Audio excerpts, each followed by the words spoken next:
नमस्कार। एक बार फिर मैं प्रस्तुत हूँ एक नया वीडियो लेकर।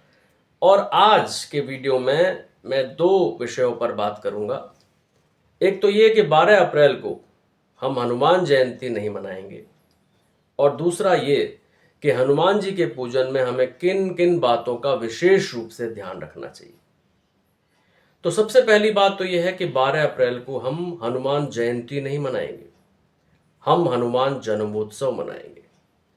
क्योंकि भारतीय समाज में, भारतीय संस्कृति में जयंती उन लोगों की मनाई जाती है जो इस संसार में नहीं हैं। गांधी जयंती, पंडित जवाहरलाल नेहरू जयंती, लाल बहादुर शास्त्री जयंती, गुरु गोविंद सिंह जयंती, जो लोग इस संसार में नहीं हैं उन लोगों की जयंती मनाई जाती है। हनुमान जी तो अष्ट चिरंजीवियों में से एक हैं। हमारी भारतीय संस्कृति में यह माना जाता है कि 8 लोग ऐसे हैं जो आज भी सशरीर मौजूद हैं संसार में।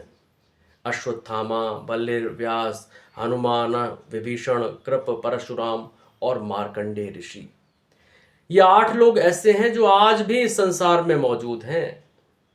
और हनुमान जी के बारे में तो ये कहा जाता है कि जब भी उनको कोई मन से पुकारता है वो स्वयं सशरीर वहां उपस्थित हो जाते हैं। अब सशरीर का मतलब उनका सूक्ष्म शरीर अपनी उपस्थिति का एहसास दे देता है। पूरे साल में हम हनुमान जी के 2 जन्मोत्सव मनाते हैं, जयंती नहीं मनाते, 2 जन्मोत्सव, जिनमें से पहला चैत्र मास की शुक्ल पक्ष की पूर्णिमा को मनाते हैं। ऐसा माना जाता है कि एक बार बचपन में हनुमान जी सूर्य को फल समझकर निगलने के लिए तेजी से उसकी ओर बढ़ने लगे। हनुमान जी में बचपन से ही बहुत शक्ति थी, पवन पुत्र हनुमान थे। तो जैसे ही वो जब सूर्य को निगलने के लिए पहुंचे तो इंद्र को बड़ा आश्चर्य हुआ, इंद्र को बड़ा परेशानी हो गई कि कहीं ऐसा ना हो कि ये सूर्य को निगल लें और सारी सृष्टि समाप्त हो जाए। तो इंद्र ने हनुमान जी पर वज्र से प्रहार किया, जिससे हनुमान जी मूर्छित हो गए, बेहोश हो गए। उनके पिता पवन को पता चला तो उन्होंने सारी सृष्टि की वायु को रोक दिया। ब्रह्मांड में हाहाकार मच गया। तब ब्रह्मा जी ने हनुमान जी को जीवन दान दिया और उन्हें तरह तरह की नई सिद्धियां और शक्तियां प्रदान की। तो चूंकि उस दिन हनुमान जी को नवजीवन मिला था, उसलिए चैत्र मास की उस पूर्णिमा को जन्मोत्सव मनाया जाने लगा। और कार्तिक कृष्ण चतुर्दशी को हनुमान जी का जन्म हुआ, इसलिए जन्मोत्सव उस दिन भी मनाया जाता है। 2 साल में 2 बार हम ऐसा करते हैं। तो हनुमान जी एक बहुत बड़े देवता हैं। और हमारे एक बहुत बड़े परम सिद्ध संत योगी जी का तो ये कहना था कि अगर मंगलवार को 2 केले भी हम बंदर को खिला दें तो हनुमान जी बहुत जल्दी प्रसन्न हो जाते हैं।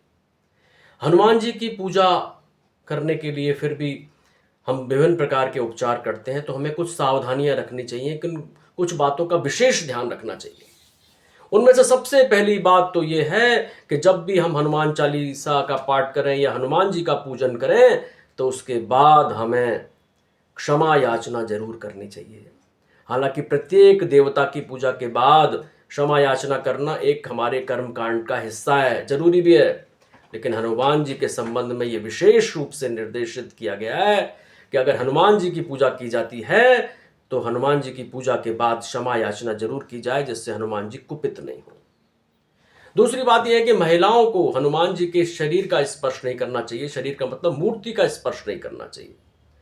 महिलाएं पूजा कर सकती हैं, पाठ कर सकती हैं, लेकिन मूर्ति का स्पर्श नहीं करें, ऐसा भी निर्देश प्राप्त होता है, तो हमें उसकी पालना करनी चाहिए। हनुमान जी का जब पूजन करें, आराधना करें, कोई अनुष्ठान करें तो तामसिक प्रवृत्तियों से दूर रहें, तामसिक भोजन से दूर रहें। यह भी बहुत आवश्यक है, क्योंकि हनुमान जी सात्विक पूजन को बहुत पसंद करते हैं। हनुमान जी के पूजन में हनुमान चालीसा का विशेष महत्व है। ऐसे कई सिद्ध योगी हुए हैं जिन्होंने केवल हनुमान चालीसा को सिद्ध कर रखा था और वे पूरी लौकिक जो इच्छाएं हैं उनकी पूर्ति करते थे, अलौकिक जो साधनाएं हैं उनको पूर्ण किया करते थे। हनुमान चालीसा में बहुत दम है। कहते हैं जो 7 बार पाठ कर कोई छूटई बंदी महासुख हुई। जो केवल 100 पाठ कर लेता है वही बंधन से मुक्त हो जाता है। तो 100 पाठ का अनुष्ठान हनुमान चालीसा का एक शास्त्रोक्त विधि बताते हैं। सिंदूर सहित जो है चोला चढ़ाना, ये बहुत आवश्यक है। और मैंने पहले वीडियो में चर्चा की थी कि हमें चोला चढ़ाने पे बल देना चाहिए, ना कि पैसे देकर अपना कर्तव्य समाप्त मान लेना चाहिए। मंगलवार को हम ये कोशिश करें कि हमारे द्वारा चोला चढ़ाया जाए या हमारी सामग्री से चोला चढ़ाया जाए, वो भी हमारे लिए लाभदायक होता है। हनुमान चालीसा का पाठ करना बहुत प्रबल शक्तिशाली माना जाता है, और हनुमान चालीसा के पाठ से पूर्व अगर श्री राम जय जय राम इस मंत्र का 5 मिनट जप कर लिया जाए तो हनुमान जी शीघ्र प्रसन्न होते हैं, ऐसा भी संत लोगों का ये अनुभव है। तो हमें इस हनुमान जन्मोत्सव पर जो 12 अप्रैल को आ रहा है, उस हनुमान जन्मोत्सव पर हनुमान चालीसा का पाठ करना चाहिए और कोशिश करनी चाहिए कि हमारी दी हुई सामग्री से हनुमान जी पर चोला चढ़ाया जाए। चोला नहीं भी चढ़ा पाते हैं तो हम हनुमान चालीसा का 11 बार पाठ करेंगे तो निश्चित रूप से हनुमान जी की कृपा हमें प्राप्त होगी। मेरी आपको शुभकामनाएं हैं। Thank you very much.